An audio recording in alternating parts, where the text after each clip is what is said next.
This is a Film Stories original podcast.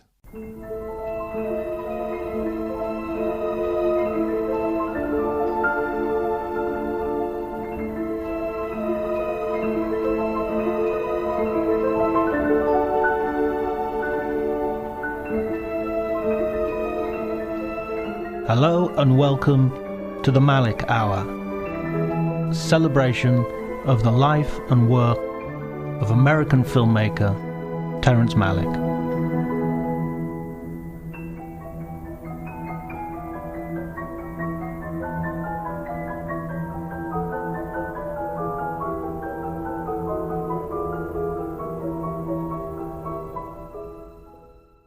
Was Badlands your first Terrence Malick film? I think it was, yes. Yeah. It's certainly like the one that's had the biggest kind of impact on me. I was thinking before I spoke to you today, I was like, why did I nominate it? Why was I so keen to talk about Badlands? And it's just one of those films where I found it very difficult to do like top tens, top fives, all that kind of stuff, because it just changes so much. But I do know that like if I'm pressed, or if I kind of press myself to say like what is a perfect film, Badlands comes up for me as just like my definition of a perfect film, about which nothing can be improved, and which seems to have kind of arrived, as if from the sky. And like so, it's funny. I'm a little trepidatious almost to read to whenever talk to you about it, because you've written this book about Malick, and I was thinking, well, with movies that mysterious, where it literally just seems heaven sent, finding out how they were put together can sometimes be, it can be a little dispiriting. It can kind of dispel a little of the magic. I mean, did you find that, in fact, when you're writing about it? I mean, I have that fear a little bit, that we're going to explain how the poem works, or if we can, but. Did some of the mystery get explained when, writing the book about it? Did some of the mystery was it solved? Did it stay mysterious? Did it, do you go back to it now? Is it still feel the same movie? Like, do you see it differently? Absolutely. For me, when I'm watching it, I rewatched it for this podcast.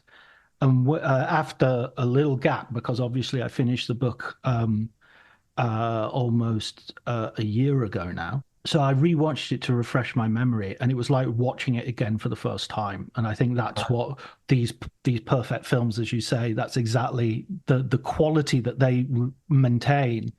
And I think there are elements to its making, which you can sort of spot once it's that thing of you can't unsee this once you know.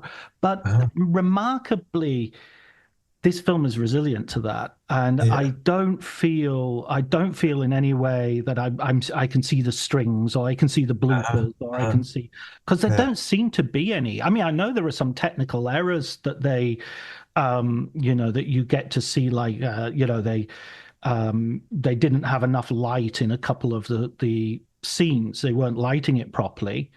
And they had to fix that in post by, like, I think it's called pushing stops in the processing, in the development of the actual film. So it becomes overexposed, and that leads to a sort of grainy image, which is, but weirdly for us, having a graininess to the film is becoming something that you kind of like. So it's no bad thing at all. As a technician, you might look at it and go, "Oh, come on, that's so inconsistent." Yeah. And I think the other thing about the making of, in terms of Terrence Malick himself, is and this is a bit, maybe we'll talk about it later. As an overarching thing, is he is such a confounding and mysterious figure that. The more you find out about how he directed film, how he wrote it, how he produced it, how he did all these things, the mystery is still there. It's still remarkable. My favorite story about Badlands, and I know just a little, but not much about how it was made. But one story that really stuck in my head was, you know, Sissy Spacek, who plays Holly in the film, and I think maybe her third movie or something. It's very early on in her career, anyway. I think she'd done some films, but not many. And she was 22, and then in the middle of filming, some crew joined them from another movie. And she remembers thinking to herself, they're making another movie?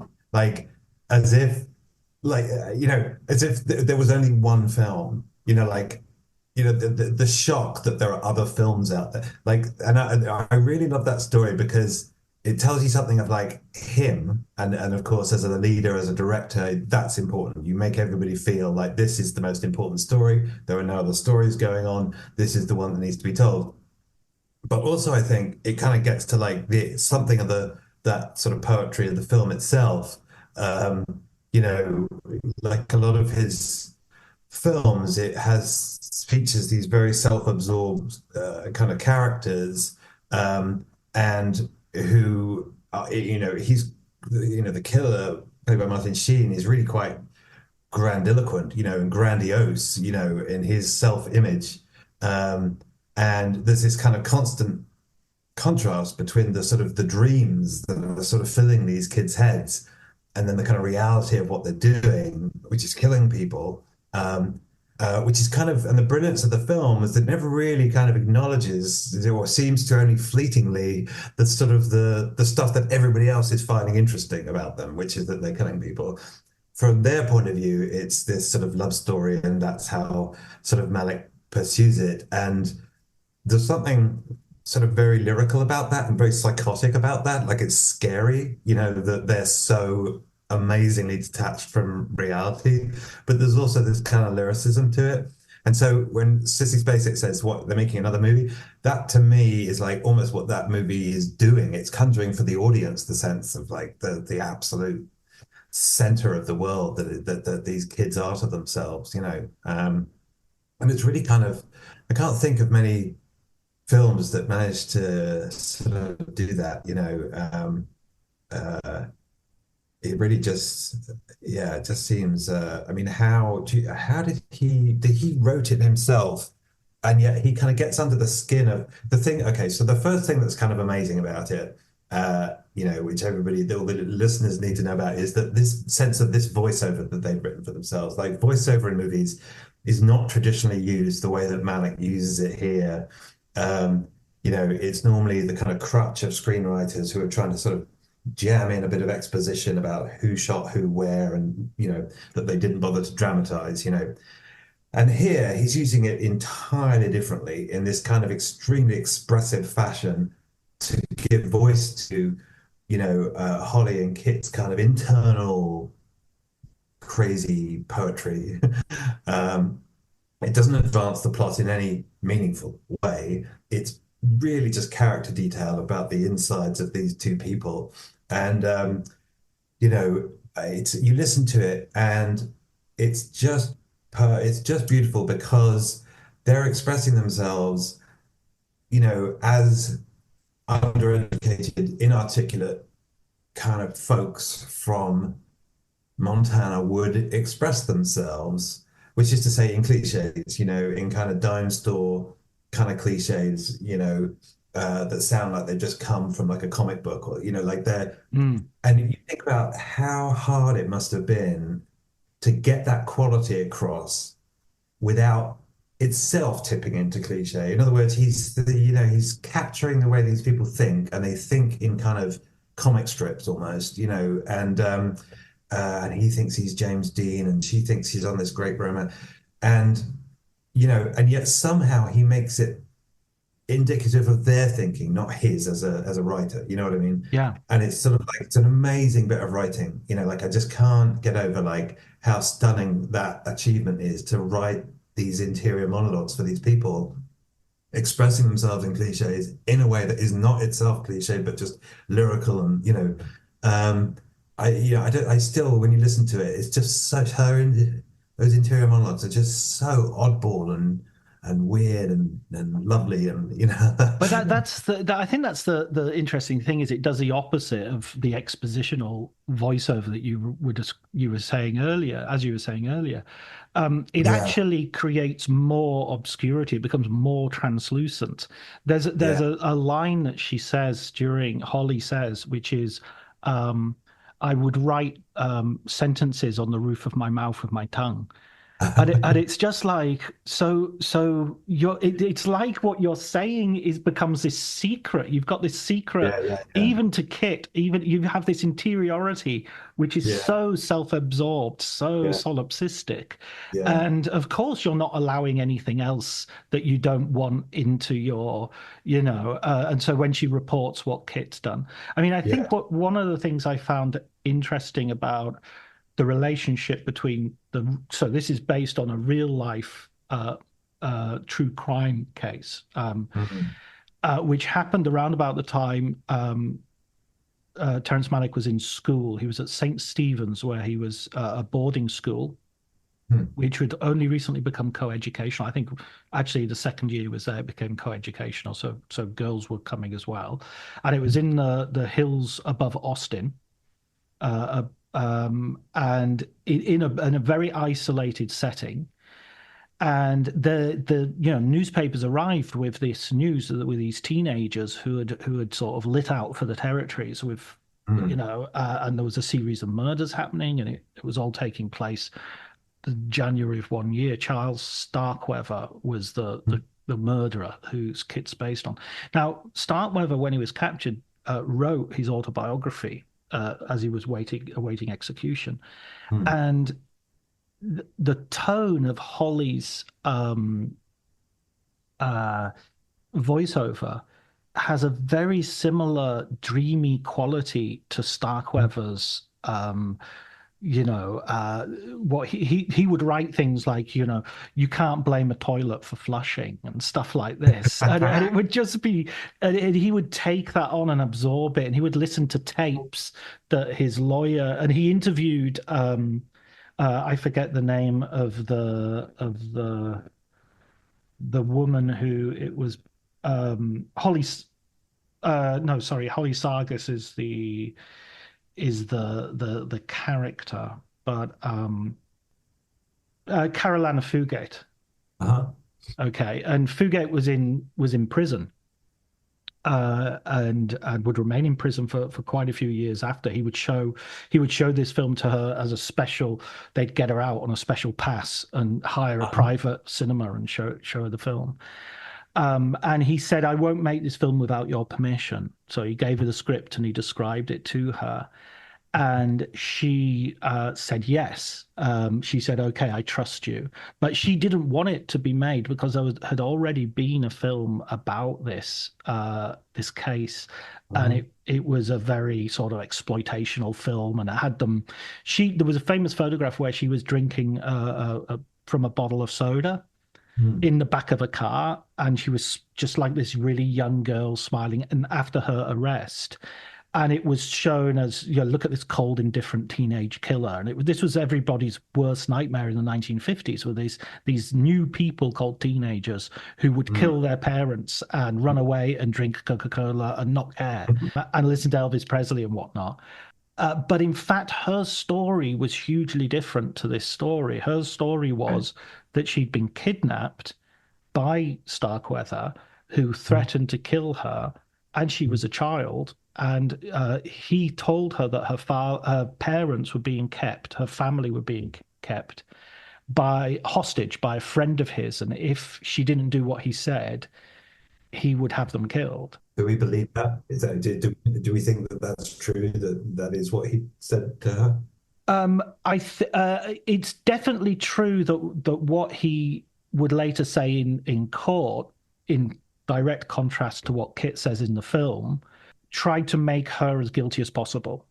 I see. During the court trial, he called her the most trigger happy person I've ever met, which Uh-huh. is what Holly calls Kit. Calls him in the film. Yeah. So there was lots of he really tried to bury her as well. She was she saw violence happen in front of her, and if she is to be believed, which I think is probably the balance is in that direction, then she was probably traumatized and very much scared for her life. And when she was finally sort of arrested, she was very surprised to be arrested first thing, and she wouldn't stop asking about her family. Okay, when can I go and see my family? And that at that point, they were like, "Hang on a minute, you don't know your family are dead." Because it's an amazing start because, and it's sort of where you know that the film is sort of working because he rolls up, at the beginning of the movie, and it within, I don't know, 10 minutes or so, he shot her father, brought him down to the cellar, and she sort of slaps him around the face, that's it. And then hightails with him. And there's this kind of incredible numbness around, her reaction to what has just happened. It's kind of in the film, I guess it's justified because we just seen her father shoot her dog, which actually does register quite heavily, as much anyway as the people that get shot. And dump it in the river. And dump it in the river. So there's this and I imagine Malick being a kind of an animal lover. It's a sort of, they're weighted, it's equal significance. And so that's the justification. And weirdly, it is in movie terms, that does then justify her kind of indifference to her father being killed and hightailing it with him. But you do get the sense of almost like this American malaise, like that kind of what allows her to do that, is the same numbness that is sort of instilled in her growing up where she's growing up in the time that she's growing up. It reminds me a lot of some of Joan Didion's stuff and the way kind of like that sort of boredom that kind of in which kind of murders are brewed, and but you just totally do. You accept that she would just hop on the road with this guy. And it's at that point really that's when the film's spell is definitely already cast at this point, because if you go with her on that, and if you go on that journey with them, then the film is absolutely working, and he's successfully, cast his spell. But it's sort of, so did he use bits of Starkweather's writing in the writing of the script? Did he sort of drop in bits that he, from the actual case? Well, I mean, that line is definitely sort of, but I think that slipperiness of I'm going to take something from Starkweather and put it and give it to Holly. Yeah. It also is in terms of doing the same thing with his autobiography and some of the tapes that he left that he would listen to as inspiration, and he would pour over the trial transcripts and whatnot and research it. Yeah. I mean, he said that he'd absorbed this and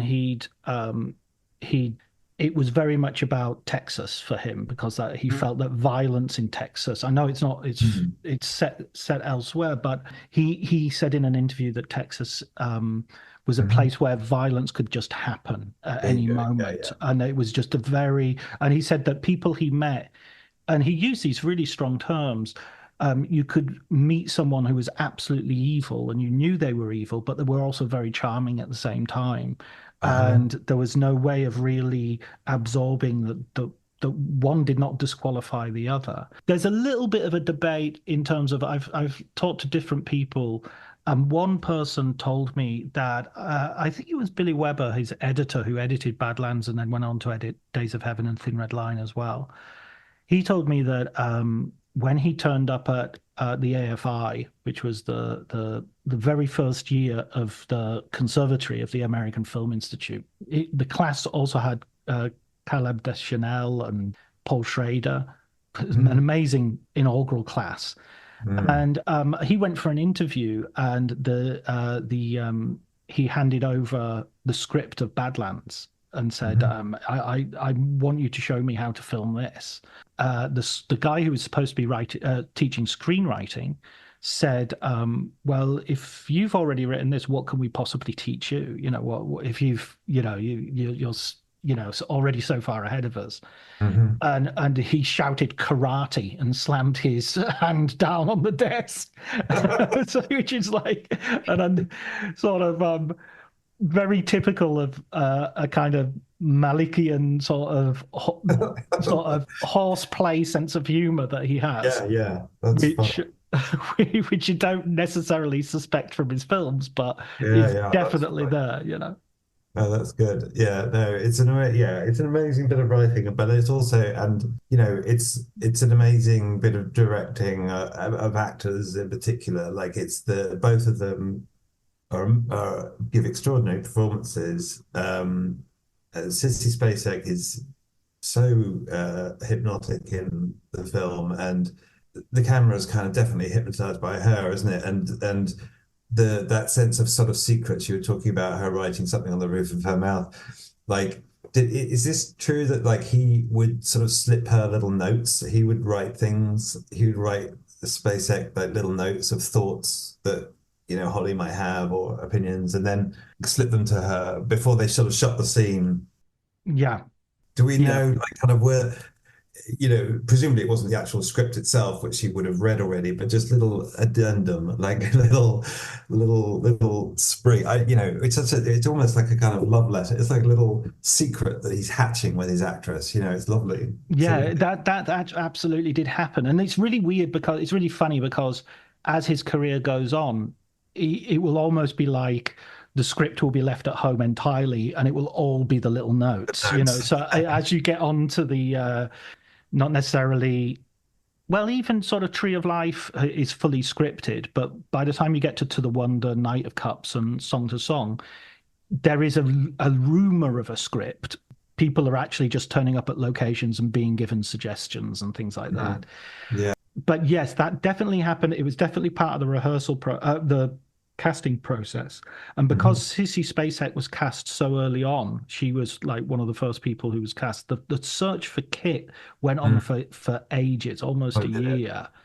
And he saw everyone from De Niro to Don Johnson was very close to being cast. He really liked Don Johnson. He really liked Peter Fonda. Those were two characters. I think in the end it was between those three, Martin Sheen, Don Johnson. But Paul Williams, who was a producer on the film, along with Ed Pressman, he said, Malick, this is your first film. You want an actor who you don't necessarily have to direct. You want and Marty has experience, so you can leave him be. He will give you a good performance. Don, you're going to have to direct a performance out of him. I see. So Martin Sheen's problem with the performance was that he was a bit too old for the role. He was almost 30. He was married with kids. Married with like 2 or 3 kids by now. In fact, his kids are in the film. They're the little kids down by the lamppost when Sissy Spacek looks out the window after the murder. That's Emilio Estevez and Charlie Sheen. Oh, get out of here. Oh, that's funny. But isn't the age gap built into the film? Like, I think, doesn't she refer to him as being 10 years as her senior? Yeah, he writes it in explicitly because of that. And that'll happen again throughout his career. He writes it. Days of Heaven, the farmer is meant to be an old man, and they change it to a young man because I think on the Wallace Shawn gives him that advice. And Nick Nolte is much too old to be where he is in the army. He should be a general if he's been that old. He should be a colonel. And so he writes it into the conversation he has with John Travolta, saying, oh, I admire you, sticking around as a colonel. Most men your age, as soon as they become a colonel, they want to be a general or they're out of here. People. Yeah. So it's sort of, as you say, there is a line in it which says, he was 25, I think, which is probably still 5 years younger than he is. The other story that I kind of like about it, and is the one where Sheen watches the film when it's finished and he's shocked and comes out. Oh my God, he's a killer, as if realizing this for the first time.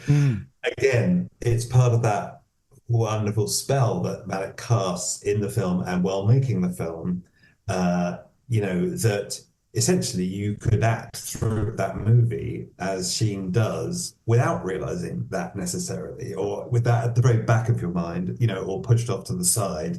And then only when you watch the film in the cold light of day when it's here. Oh, I see. He's just killed however many people it is, half a dozen people in the course of the film. And it comes as a shock, and you're like, that again, that tells you, like, doesn't it, like, that Malick in this film is just like an absolute genius with his actors, like that there's a sort of, he's sort of brought them into this place where they've almost forgotten, some of these basic outside sort of factual observations about who they're playing, and really taking them into this sort of other state, this other secret place, and it's very, he's very. I mean, he's, as you say, he's the great filmmaker of interiority, like of these sort of really transcendent states of interiority, and whenever he's kind of close to that, that's when he kind of comes alive, isn't it? As a sort of filmmaker, that's his great subject, really, you could say, isn't it? One of the directions he gave Martin Sheen, which I think speaks to this, is he said, "Your gun is a magic wand, and if you see, if you see any problems, you can just make them vanish. Just take just take your wand out, and poof, they Magical disappear." thinking. Poof. Precisely, yeah, exactly. That's amazing. I mean, it's it's funny. The only other film that reminds me a little bit of kind of some of what it's doing in terms of like the writing of the interiors of these characters is Taxi Driver. So when you said De Niro was in in play for the part at one point, that doesn't surprise me. But again, that you've got a similar sense of like the interior life of this character, brilliantly written, often in kind of cliches plucked from like newsprint and magazines that he's read and all the rest of it. But that's entirely in character for who that is. And again, psychotically violent, but in a way that is hidden from us, from the audience for like most of the movie. So yeah, that's sort of, but yeah, the gun as magic wand. It's, having just watched it the other day for this, I was just thinking there were a couple of instances too where hadn't really noticed this before, but where that very lyrical interior monologue that he gives them is juxtaposed with the actual image you're looking at. So I think when she's first describing falling in love in these kind of, teen heartthrob kind of cliched ways, oh yes, we fell in love. The image you're looking at is of these cattle being ranched and these steel rods being shoved into their mouth. It's this, it's not a slaughterhouse, but it might almost be, and then later on when she's talking about like, well, Kit told me to admire the scenery, and you're like, they're in the middle of a chase. They're being chased across the frigging landscape, whose scenery we're being asked to admire. And there's this kind of really, brilliant disjunction between what's said and then what you're looking at, I hadn't kind of seen that before. I definitely did this time around. I was like, oh,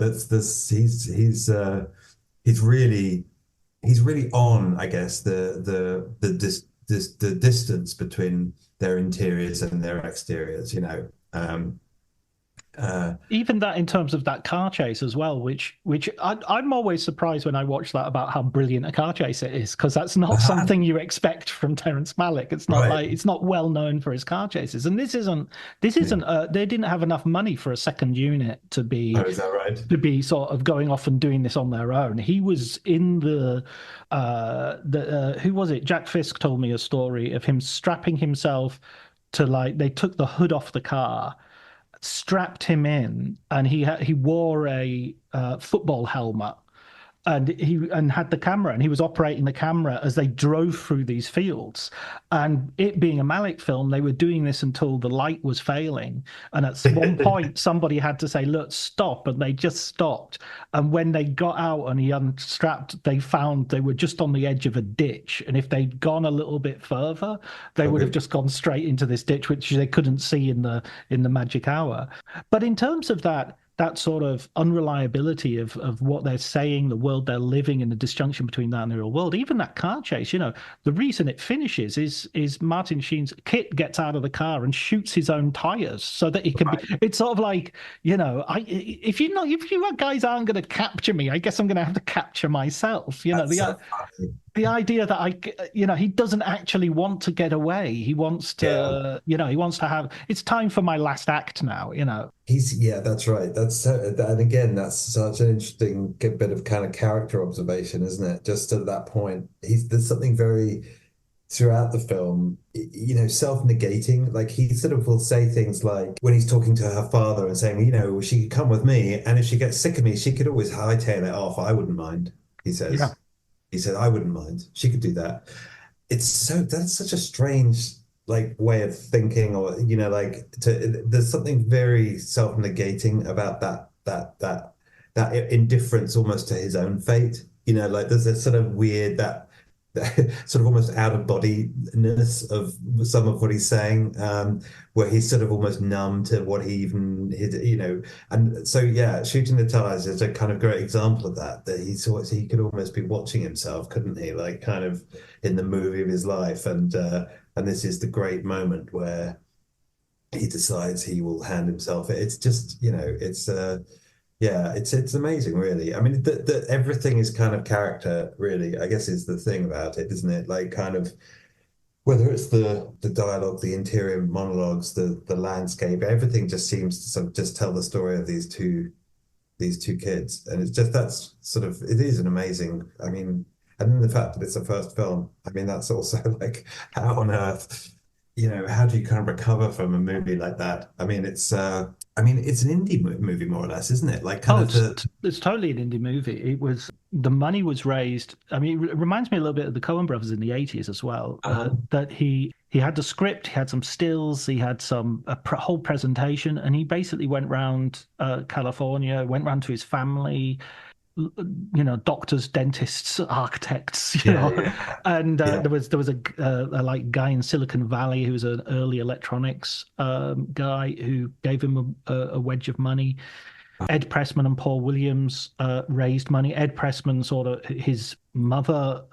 his father was a big toy tycoon. He had this huge toy stores and toy manufacturers. He was known as the Marble King. He actually started funneling off some of his mother's money. In other words, kind of stealing it, I guess. It's the word I'm looking for. And she found out and went, "Oh, okay, I guess you found your passion project. I'll allow it, But they had to shoot non-union. So that to keep costs down. Everybody sort of turned up. Everybody who was working on the picture was sort of young. Well, not everybody. So people like Jack Fisk and had worked on Roger Corman type Hell's Angel movies and things like that. And he kind of invented himself. But he like Martin Sheen and Sissy Spacek had really bought into it. So Fisk, for instance, he would put things in the drawers in Holly's room for Holly to find, for Sissy Spacek to find, which would tell her all the drawers were full of stuff for her. And the same was true of Cato's ranch. He had there's a huge ball of string in that room, and there's like spiders in bottles and things, which actually get mentioned in the film, which is just Jack Fisk basically going to sort of sales where they're just selling everything in a house and buying it all and using it to dress these things. So he utterly bought into. There's one really good story which I love because it's the first day of shooting. Warren Oates is painting a sign outside of town, and Martin Sheen comes up and. Malick does two things. And you've got to remember, this is a guy who's shot a student movie and he's got experience writing film scripts, but this is his first day on a proper set. And the first thing he does is he takes a handful of dirt and he rubs it in Martin Sheen's hair. And he says, it's too shiny. You've got to take that shine off. And then the other thing he does is he gets them to remove one of the squares from this advertising billboard. So that you can see through it to the landscape behind it. And at that point, Fisk said, I knew I was working with an artist because he was working with someone who could look at something and say, this will be more interesting. And exactly, if you get this extra dimension. That's wow. Exactly. And he said, the older sort of members of the crew. So, for instance, he hired a documentary filmmaker as his cinematographer, who was very a British guy actually, who was really baffled by what he was doing, and there were other members of the crew who were pretty baffled by what he was doing, and he made sort of dumb mistakes, like he wouldn't shoot all the angles. When you're doing one angle, you shoot all the scenes and all the lines, and then you flip the camera around and shoot the other angle. He would keep moving them with every shot that he wanted. So he wasn't thinking of the editing lounge and putting the film together. He would just move things on a whim. He would say, "Okay, let's go and shoot over here because the light is better." The moon. Yeah, exactly, precisely. I like that moon. Yeah, precisely that. I love what the light's doing over there. Doesn't matter that you've set up 500 yards down the road. So is this presumably the film where Jack Fisk, who, by the way, is a kind of genius unto himself, and, I'll be listening to the other episodes in which Days of Heaven, which I think is kind of Fisk's kind of masterpiece, but this is presumably the film where he and Sissy Spacek met. Yeah. So the little things that he was leaving for Holly in her drawers and so on were presumably also, I guess, the beginning of the courtship. Like kind of I'm guessing, maybe I'm reading into it. No, but absolutely. Like I can easily imagine that's how you kind of fall in love. I think it's partly to do with that world that you were saying about, that they're in this place in the middle of nowhere. You could scream. Jack told me you could scream and no one would come. Because the gunshots aren't heard by anybody. No, there's father in the neighborhood and nobody comes. Big wide streets and everyone's at work, and car backfiring. Exactly. And there was one thing that Martin Sheen, in character, Holly walks across the room and he slaps her behind. And Fisk jumped up and said, "That's too far. You've gone too far," and interrupted the scene, which of course on a movie set is absolutely verboten. It's absolutely the director says cut. Until that happens, nobody says a word. But he interrupted it, and at that point they all went, okay, something's going on here. Oh, that's so sweet. Oh my God, that's a lovely story. God, that really is. Yeah, no. So was this the film too? Did he get into a fist fight on this film? Is that an apocryphal story? No, that's a true story. Fisk, again, another example of Fisk really being into the movie was in the script. He'd written that when they go into the woods, Holly and Kit build a treehouse. Not treehouse, sorry, a wigwam. And a wickiup, I think it was described as. And Fisk said, "Oh, I tell you what, a treehouse would be better. It'd be more interesting and it'd look better and everything." And Terry said, "Okay, how long will it take you? Because, we're shooting it tomorrow." And he said, "Well, no, I can do it. Give me the morning and I'll put something together." And he did. While they're doing this, you've got to remember that the money is very tight. It's really hard to, basically, Terrence Malick's wife is making food and sandwiches for everybody, and everything is going on like that. And she has just become a lawyer. She's quite significantly older than Terry. She's 5 or 6 years older, and she's become a lawyer at the California bar. And so she's a little bit, I think, his sort of facilitator, helper. She gets a production. It's a Jill Jakes production. Which he gives her that as a thank you for helping him, essentially.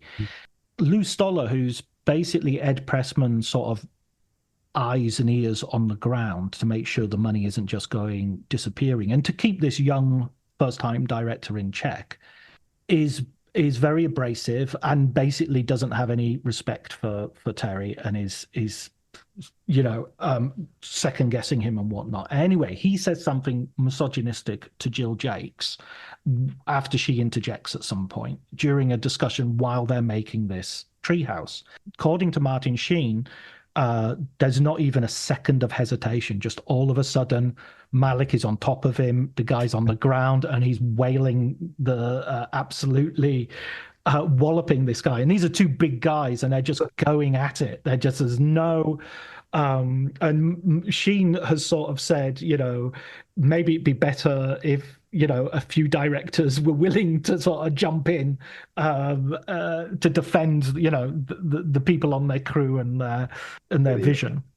It's a great story because I think because of Malick and because of the films he makes, and I think you definitely have this sense of this kind of very, very refined man who is the sort of philosopher king of American cinema, and the story in which he kind of basically gets into kind of fisticuffs, it sort of belongs to a much older era almost. It's sort of John Huston or something. It's like it's almost reassuringly old-fashioned in the sense of like of somebody just literally going out there and sort of fighting for their baby, to get this thing across the finishing line. And I think, but it just shows you, doesn't it, like that's exactly what it is, his baby, and how much he would do to defend it. It's very shocking. It's both shocking and sort of amusing, but also kind of revealing too. And there's a gentleman in it, isn't there? Like it's sort of misogynistic comments, and he's sort of stepping into that's unacceptable. That's he comes out of it strangely well. Not that there's violence is the answer, kids. Except when it is. I mean, I think that there's no necessary contradiction between that and the Philosopher King, definitely. There is a sense, I think there's a sense in sort of the way Malick is, I wouldn't even say characterized, but sort of parodied. That he is this sort of wistful, sort of picking flowers and gazing at the sun. And I think I think if you watch any of his films, there's a real skeleton of titanium skeleton to them. And there's a real sense of tough. You have to look at things in the face. So, I mean, one of the surprising things I have about this film, my experience of watching it compared to thinking about it is sometimes very different. And so when I'm watching it, I'm often really surprised by how violent it is, how much blood you see, for instance, and how sudden and shocking that violence is. Partly because of that effect that you talk about, the disassociation, the alienation. I mean, this film has a really interesting depiction of psychopathy that these aren't raving maniacs. Absolutely. They're not pretending even to be angry or upset. I mean, there's one scene of Martin Sheen walking around like what looks like a container in the middle of a field, and he's just sort of going into a little spasm of tantrum. That isn't, is just like, oh, why have I killed my best friend? I didn't mean to. I completely agree with that. I mean, and it tells you, so it's something very interesting about cinema, isn't it? That sort of because you're absolutely right. I mean, it's a portrait of psychopathology of a certain kind, and it's such a genius idea to realize that there was in that disjunction between interior and exterior, which is kind of the definition of a psychopath, or one definition of a psychopath, there is in that sort of the opportunity for this very sort of cinematic lyricism to kind of just literally flower and bloom. That's the kind of the bet he makes when he sort of makes the movie, and which sort of pays off so wonderfully. But yeah, I mean, it's funny, before I spoke to you, I was thinking, God, he should really make, he's about the only filmmaker who could make The Catcher in the Rye. If there's any filmmaker who could make The Catcher in the Rye work, it would be Terrence Malick, and it's for precisely that sort of quality, again, of just that intense sort of interior state. And but as you say, like, he does not let the external world just sort of go hang. Like, at every point in this story and in Badlands, you're well aware that you're dreaming a dream and that it's going to come down to earth, as when they're first caught up with by the sort of the law, are they lawmen or are they bounty hunters? I can never work out, but they're basically in the treehouse and they're living this kind of life, except this and the interior, the monologue is sort of, well, it's this very lyrical thing, but of course they're practicing with rifles and there's this sort of survivalist sort of feel to it. He's like running hard. He looks like Rambo. Yeah, that's right. A bandana and everything. But then that beautiful music is playing, but then suddenly, for the first time in the movie, you see suddenly the law is catching up. You see these men in the undergrowth and you think, oh yes, of course, there's a huge search going on. Of course, this is a big fuss out there in the real world, and this is the first time that we're seeing it.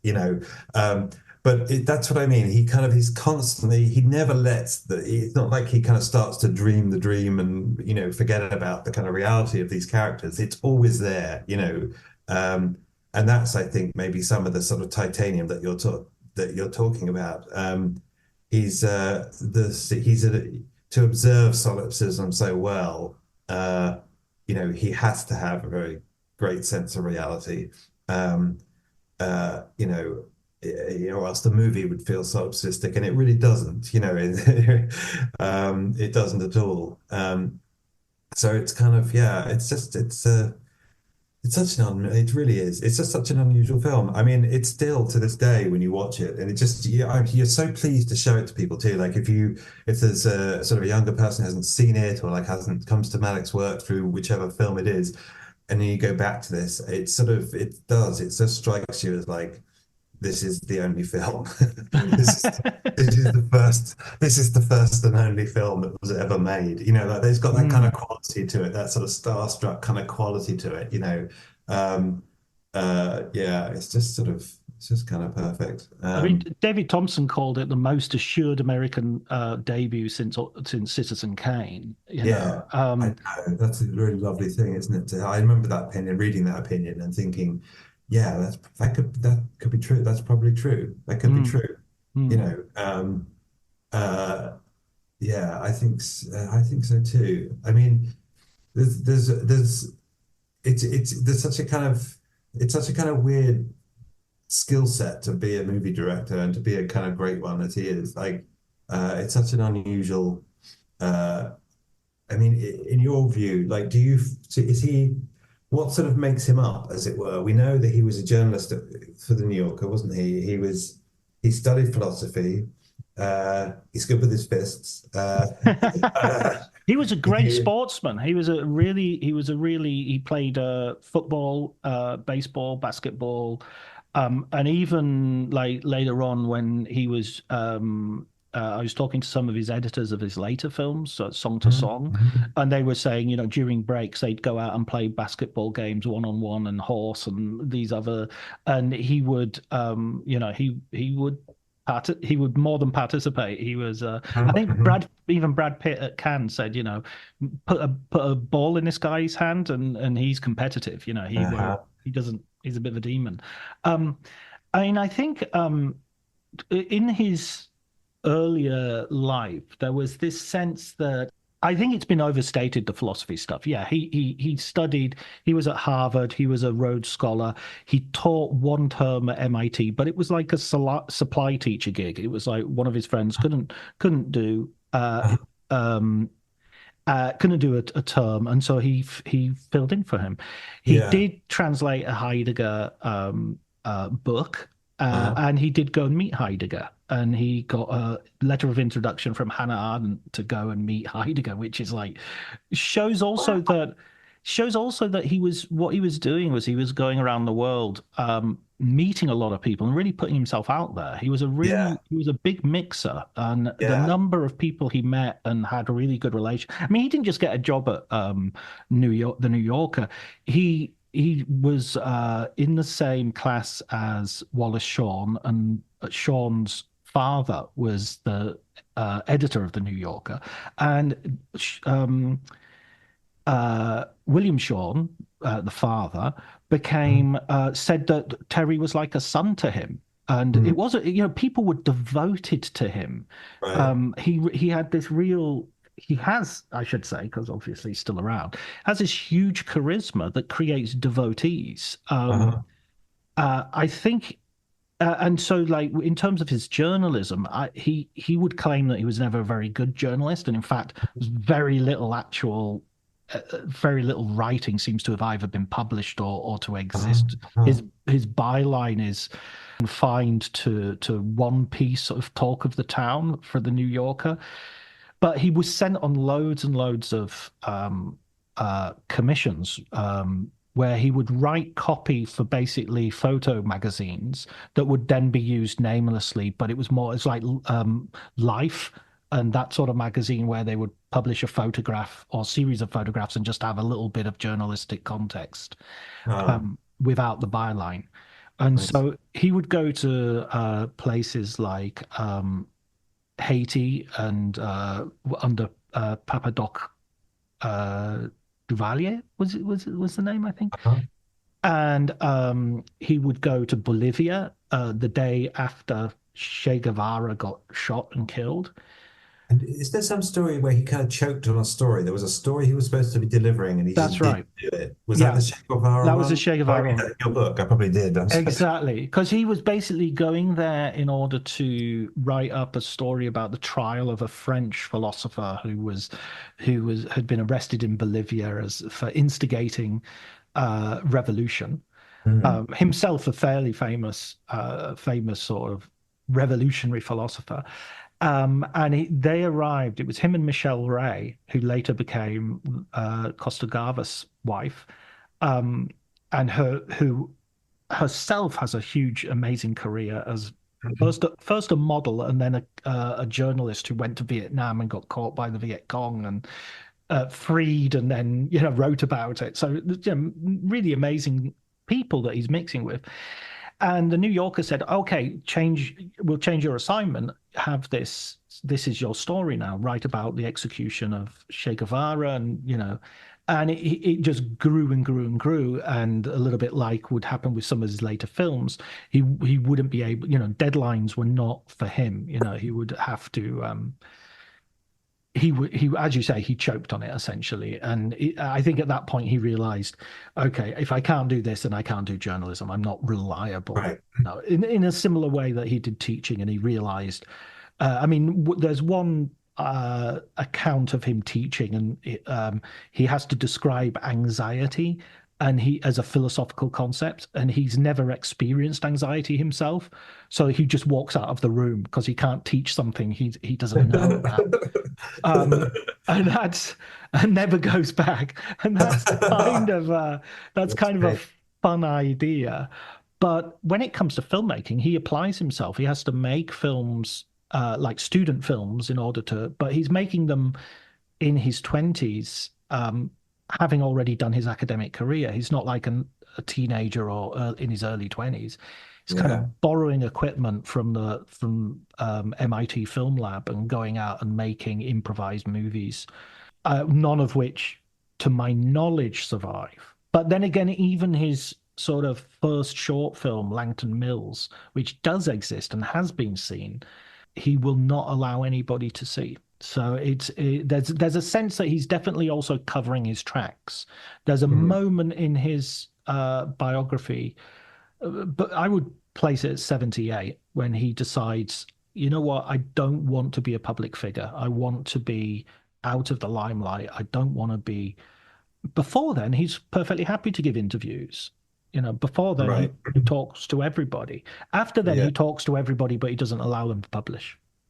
Well, the thing that comes to mind is just sort of how, unlike the kind of the journey to filmmaking that so many other filmmakers today do have. I mean, so many of them are sort of trained on sort of the movies almost from the word go. And what's kind of interesting is that he spends all these other years sort of just really just going out into the world in the footsteps of Che Guevara, going to, speak to Heidegger.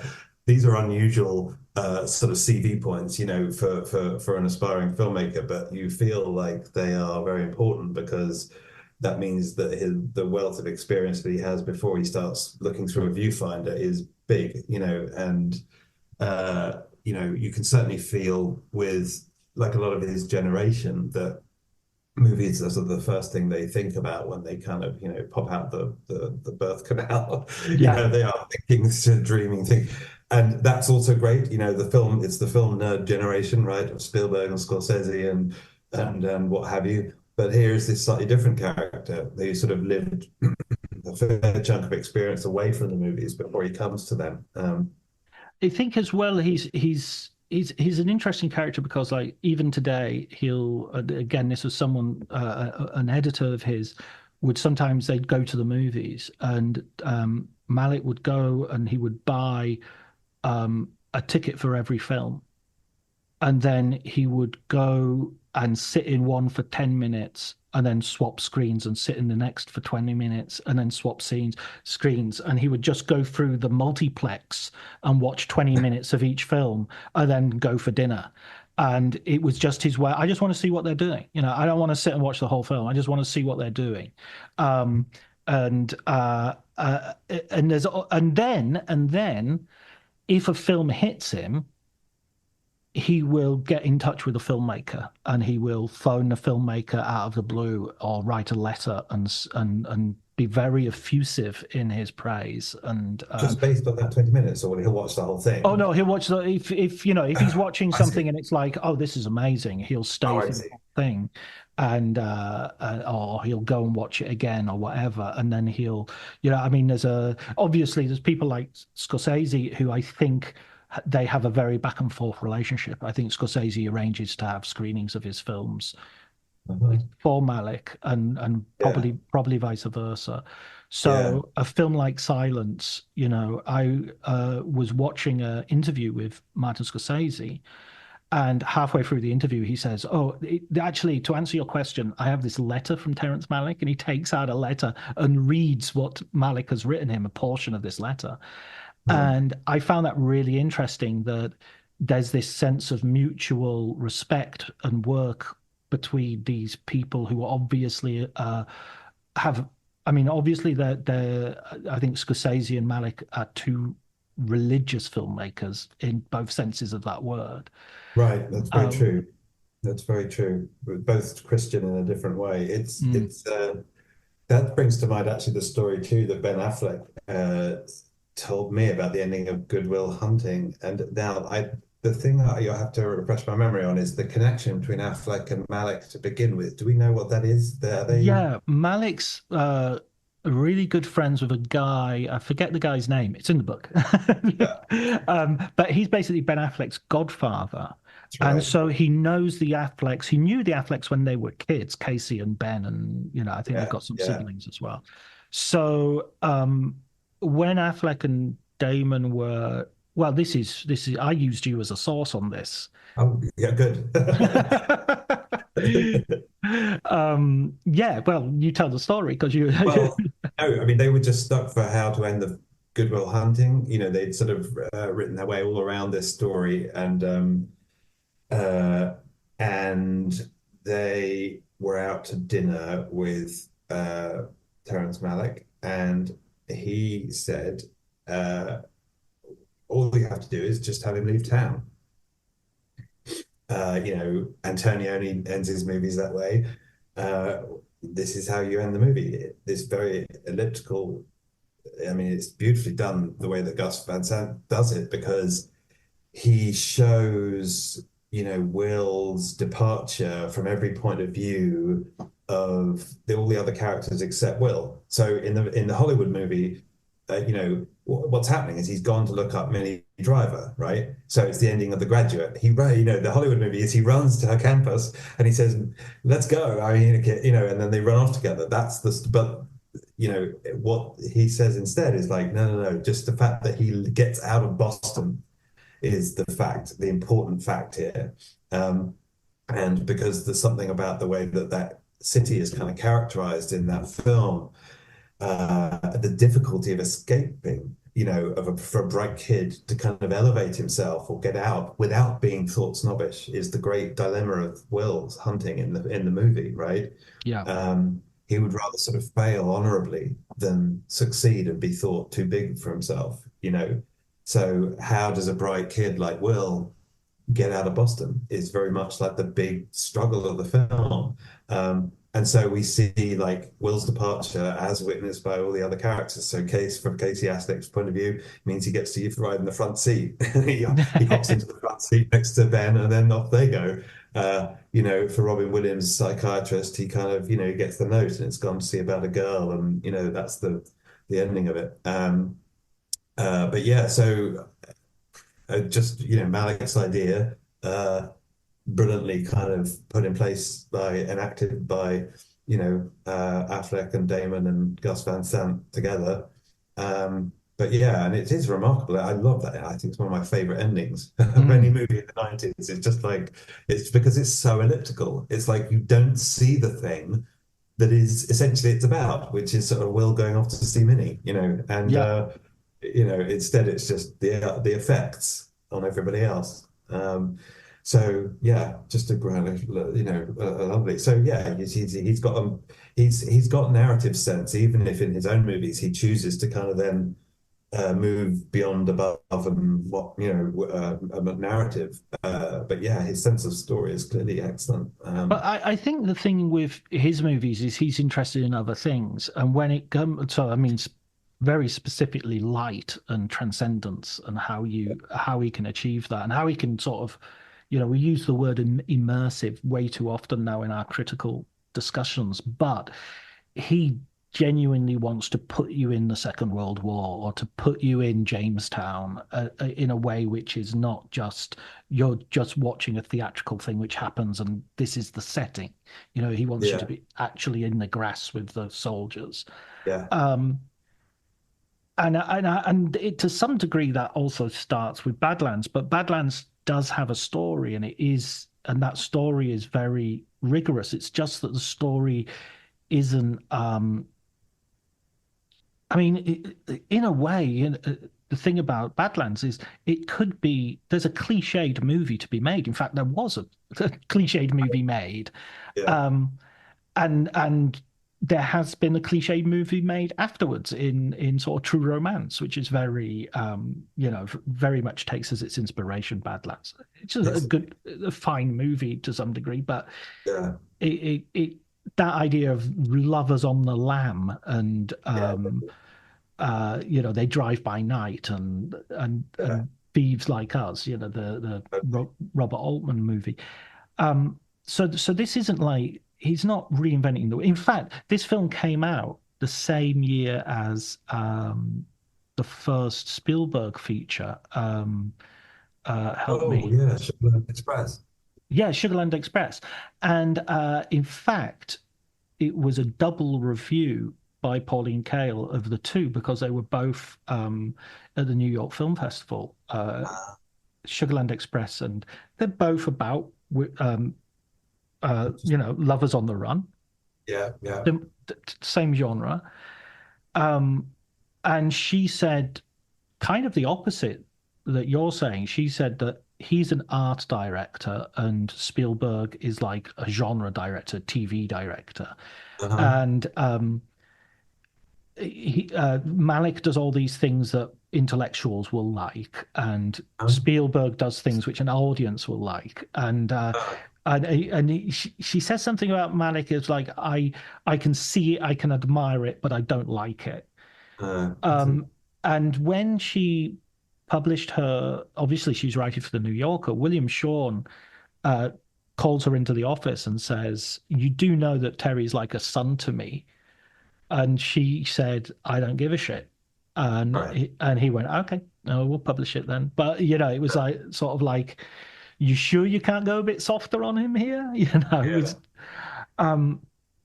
so there was So and that also speaks to something else, which is nowadays many people will look at Malick and they'll look at the first two films, and especially this film, and say, even if you hate everything else, this is the film that people love.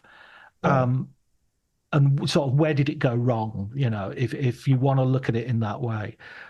But when it was released, it was not successful. I mean, it was It was fine, but it did not come out to this triumphant, this is the best film since Citizen Kane review. That was a long way into the future, that sort of Yeah. that was the 80s really when it first started to get that reputation as a cult film. That's interesting. Yeah, so very slow burning. I mean, that seems appropriate to me. I can sort of, that seems fair, so to speak. Like sometimes you sort of think, well, so there are things designed to be big hits, and then there are movies that are not. And to me, it just seems, it's just one of those. It's just one of those movies. For some reason, I always think of Blue Velvet. I don't know why, but that just sort of seem as if. I don't know where they've come from. Badlands is like that. I just don't know where it's come from, and it seems so, I don't want to say alien, but just because it's not. I know all these people and I know these landscapes really intimately, but there's something kind of just a bit lunar, let's say. Lunar is the word. Just sort of like, it's sort of, there's something a little otherworldly about it, but in this way, and of course, that becomes a much bigger feature of the films to come, right? That sort of otherworldliness. He's very clearly, a filmmaker just totally about transcendence and, the spiritual side of life and filmmaking. But in this film, it's there. I don't quite know how, but there's some otherworldly quality to it a little bit, and that you really can't sort of put your finger on, and which just make it just sort of, I think, just very magical. I think, and I can definitely see that movies like that come along are not destined to be hits or or even acclaimed as in any sort of great or win Oscars or anything like that. They're just too strange and too mysterious and they're too under the wire. There's something very subtle about them because they get their hooks in and they're very slowly, their reputations just accrue and accrue and accrue. They just don't go away, And I think that's definitely true of this, because what right have we, it's so however many decades later, and we and others still holding it up as this kind of perfect movie, and it's sort of. But yeah, it wasn't a hit. And also you look at the Spielberg film, but nobody really watches the Sugarland Express these days, and nobody really remembers that as being a particularly Spielberg. And as a Spielberg fan, I sometimes skip over it. I kind of feel like I want to go from Duel to Jaws and then Close Encounters, and that career makes total sense to me. And this strange little foray that he had in kind of countercultural outlaw figures just does not feel very Spielbergian to me, weirdly. And I don't love that film particularly. I can see what Kale is talking about, what she's responding to, but it's not Spielberg in a funny kind of way. And if you're interested in hearing him and what his voice is distinctly from other filmmakers, it doesn't help you very much, whereas Badlands is kind of like pure Malick right from the get-go. He's totally distilled everything down. And I think, is it only like 90 minutes or something crazy? Yeah, it's 90 minutes. So compact. I rest my case. The perfection, that's it. That's another reason why it's a perfect film. It's just sort of it just comes and it goes, and it's like a daydream. You just sort of, but a bun that really stays with you. It's sort of. I mean, I'd even say the very beginning of the film, and it's brilliant that we've kind of done it almost in reverse order. We started talking about the car chase, and then it's sort of Kit walking, doing his garbage truck thing, and for some reason it always strikes me how beautifully shot that is. And he's talking to his workmate about I'll give you $1 if you eat that dead dog, and it's just like, well, what are you talking about? And then he just says, I've thrown enough trash today, and walks off. And it's like it's not, and he gets fired like the next time you see him, he's being fired by the old guy. Do you hear the news, Kit? You got fired. Yeah, that's it. And you can tell that, you can tell right from the get-go that this kid is trouble. And it's not because he's, I mean, I guess the offer about the big dog is definitely strange, but it's not threatening. Yeah. But there's something about the energy that Sheen has in those scenes where he's got some itch he wants to scratch and he can't. He's just fidgety with mischief. Like Yeah. he's just doing stuff. He's like balancing his broom. He's sort of looking at the dead dog, and it's just he's got the attention span of a gnat. It's just hopping, hopping, hopping. The ADHD. He's just sort of there's something disturbing about him. He's just so a black cloud looking to happen kind of thing. Yeah. But at the same time, he's just kind of got this Huck Finish sort of demeanor. It definitely, but it does. He gets you from the get-go too. I mean, it's great. Beginning of this movie is very underrated, but it is a great beginning, and then of course, and then you meet Sissy, and then that she quickly sort of you disappear into her head so completely too. And it's so fast, but and then these sort of very beautifully composed shots of just where you just look at the house. And I mean, I think the ones of even the garbage truck, are they like in long shot or something? There's something very kind of like there's something kind of very elegant about the way it's kind of framed, and then he kind of comes and discovers her on the lawn, with her. What's she doing? And it's the Virgin Suicides, it's it's just the suburbia filmed in this sort of beautiful, everything glows, and yet it's not.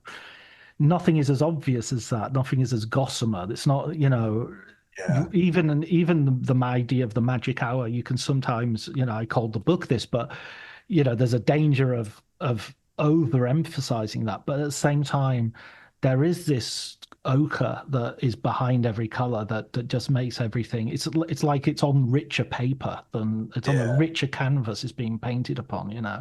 It's definitely true. And it's that kind of, it just captures that, that sort of boredom that kind of kicks in, where suddenly letting off a gun suddenly seems like a good idea. It just is like firecrackers or something. Like it's just, you totally get it. Like it's that when we first see her on the lawn and she's just twirling her baton, I think, and he just sort of sidles up to her. It's just that sort of the ennui of those lives, and then this sort of crackerjack kind of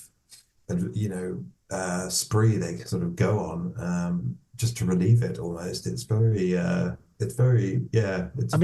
tell you one of the things that always catches my one of the essays I wrote years ago about Malick for an anthology was about violence in Terrence Malick films, and I talked about how there's fire in all of his films, and it's often fire with MOS, which is a technical term, mit out sound. It's meant to stand for one of Michael Curtiz's malapropisms, mispronunciations.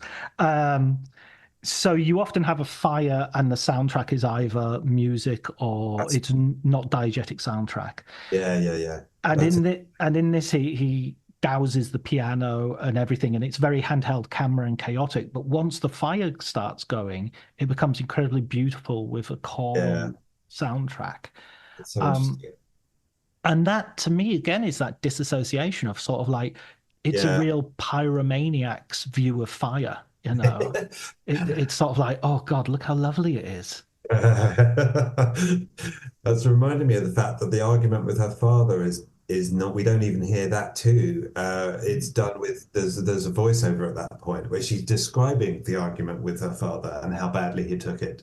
But you're seeing him there and you can see his mouth going, and you think, well, that's probably how it sounds to her. Like a cartoon character, whack, whack, whack, whack, whack. Like it's just sort of, they're like fishbowl. It's like people seen through a fishbowl or something. And yeah, who knew that like looking at the world through the eyes of a psychopath could be so beautiful. Yeah, yeah, That's yeah. that's the movie. Uh, And of course, this is the film that we have Malick appear in. He has that's two right. he has two roles in this. He's the famous detective from Boston, who is seen in the news footage, which is shown, which is again Uh, is another I moment where Holly's voiceover and is going and we see outside, we see the outside world and uh-huh. how they are perceiving this via, we see children being escorted to school with sort of National Guardsmen and things like that. Uh-huh. And you see a famous detective from Boston sort of pointing to something, and that's Malick in a raincoat and a hat. And it's a very obvious sort of like Hitchcockian Sure. look at me, the director, appearing in this as this famous detective.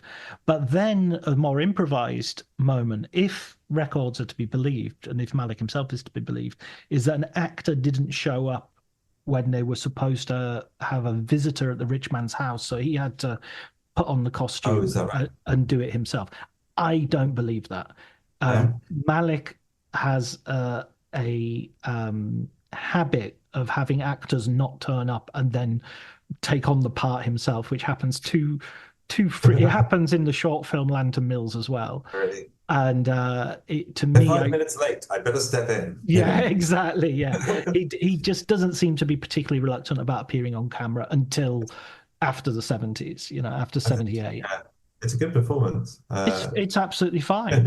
It's Yeah, absolutely fine. And you get that soft Texas accent, yeah, yeah, and yeah, yeah. he's huge compared to Martin Sheen. Martin Sheen is on the Oh, yeah, top step, and he is on the like at the bottom, and really. he's still taller than Sheen. That's funny. And then Sheen's like, okay, I've got to go inside now. Yeah, You're everybody's like, got the flu. nothing suspicious here. Like, And then he drops the note into the vase as if that's yeah, like, that's I'm right. covering my tracks. Yeah, that's so funny. I think he takes a handkerchief out at the last minute and wipes the doorknob, and I think that's always like, Oh, really? That's You've seen that on Columbo or something. yeah, Yeah, exactly. that's funny. Well, listen, Tom, I think perfection is as good as we can get in terms of a summary. Is there anything else you'd like to say or ask before we wrap this up? Yeah, I mean, I don't know. Do you think it's his best film? I mean, I think this is when there are real artists like Kubrick or Billy Wilder, the Coen brothers. I find it really difficult. Whatever film I'm watching is the best film, of the five or six masterpieces that those Uh, kind of filmmakers have made. So yeah, it's definitely one of his best films, yeah, if that if that. But I think this Days of Heaven, Thin Red yeah, Line, and Tree of Life sort of yeah, rotate in my estimation. Probably with the New World yeah. also That's in the yeah, I agree mix, with that you definitely. know. Yeah, I agree with that totally. Yeah, I mean, I don't know whether I'm too much of a kind of Kaleite or something, but I have a real soft spot for like films made by a filmmaker in the full ignorance of like who they are going to turn out to be, if you know Mm, what I mean. So like they haven't yet become an adjective, and no. so Terrence Malick in making this film has no idea of what his trademarks are going to be, in the films to come. Um, and and so there's a kind of an innocence to it, I find. And this is something that I see in other filmmakers too. And I kind of like their early films for the same reason. And it's not necessarily maybe because they're the best, but because they're the most innocent of like the kind of persona of the director. And when you have directors as intelligent and as sensitive and as people like kind of Malick making movies, even the sort of self-consciousness, the knowledge of what you have done and what people expect or kind of what you're good at is detectable somehow. I just firmly believe that once they figure out what Malickian is, it's very hard to unknow that. Like and that knowledge somehow seeps into the movie. And some people like that, and they like that quality of like, oh yeah, this is Lynch doing Lynch, and they look out for the Lynchian, and they're exactly happy when they find it. I kind of, for some reason, I just really like it when they don't have a clue. I really like the films where like David Lynch has no idea who he is, so to speak, but he is totally putting it all down for the first time. And I kind of feel that about Badlands. I feel like kind of, he's totally putting himself down. It's wholly his film, but he does not know yet kind of, who Terrence Malick is or what people are going to mean by that, when they talk about Terrence Malick film. And of course, that's unrepeatable. I totally see. How on earth can somebody repeat that later? So I get it. It's a slightly kind of loaded sort of way of estimating a movie, but for better or worse, is something that I love, and I do love that about Badlands. So it does go with the Orson Welles maxim as well of starting at the top. I mean, he really is here as a complete artist, and there's nothing in this film you could point at and say he would learn not to do that later. There's absolutely nothing in this That's film. what I mean. You know what I mean? There's nothing in here you'd say. Of course, he hasn't quite worked out how to use music yet, or he hasn't quite worked out how to direct actors. No, that's exactly right. Everything in this, editing. He was in the room editing this with Billy Weber, side by side. It's like somebody landing on the moon, like on their first attempt or something like that. It's just like, okay, and getting all the million and one things that needed to go right. And this is where I would push against the idea of the sort of dreamy Malick who doesn't quite know, and the airy philosophy. Nobody produces, finances, directs, writes, and has a small role in a film and edits. And then has a hand in distributing, because of distribution he needs to push at as well. No one does all of that and is some sort of otherly creature, superficial, not quite there. He knew how to do this. I mean, he's that too. He's the poet and he's the bruiser. Those two things. And sometimes it can be so confounding to think of them in the same person. And I think that Malick is confounding in that way. There are all these different people. Like, I'm not used to, the poets being good with their fists. I'm not used to the movie makers who are also these sort of lyrical. It's sometimes it's hard to think of them in the same frame. A little bit. I'll give you one last. I'll give you one last example. Right? How many film directors recently have announced their retirement and then gone back to making movies? Right? Soderbergh. Tarantino's about to. I don't believe a word of it. There's another couple of filmmakers that have said they're not going to make any more films, and then actually they're going to make one more film or two more films. Malick decides not to give another interview in 1978. That's that. That's it. He's done. Imagine the amount of pressure he has had to do an interview or do a junket or give, I mean, not just from the press, but from the studio. Okay, we'll finance this, but you're going to have to do some publicity this time round. And he hasn't done any. I mean, that's not somebody who is a pushover or is a dreamer who doesn't. That's somebody with an iron will that absolutely knows what he wants. And who isn't tempted by vanity, who isn't tempted by, well, maybe now I've saved it up, I'm going to spend it on this brilliant biography John Bleasdale is writing. But that's the religious aspect of him, I think. You have to be really marvelous at sort of like that he's in that sense, he's got that kind of ascetic kind of temperament, like that. And it does take an amazing discipline. And it's just premised on the fact that this world is not all there is. Genuinely believe it is. You're going to be like doing victory laps every time. I think that's really what the core belief underneath all of it. So yeah, no, it does take I mean, yeah, you just have to look at the sort of religious temperament in its, as in individuals and realize that like actually it is an extremely strong sort of one. It's not a sort of a dreamy refuge at all.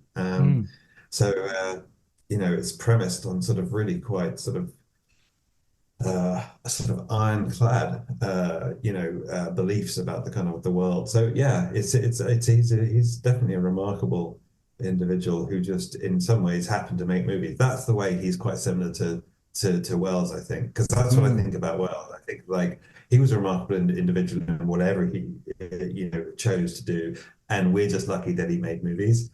Like I kind of feel the same way about Terrence Malick. He could have done many, many other different careers and excelled in them. And as a movie fan, we're lucky that he chose movies, but he could easily have not. And it's not often you really feel that as a plus point, like, oh, because that might come across as ambivalence, or it might come across as like, well, you're not my first pick, or, all these sort of things. We like to think of our directors as committed and they're 100% in. But you know what? It's actually sometimes these guys who are 1 foot half out of the circle, so to speak, who are the guys who are really, really good at it. So there we are. Yeah. Ambivalence. Let's hear it from ambivalence. Thank you so much, Tom. It's been an absolute pleasure talking to you. I can't wait to hear the rest of the series.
Thank you.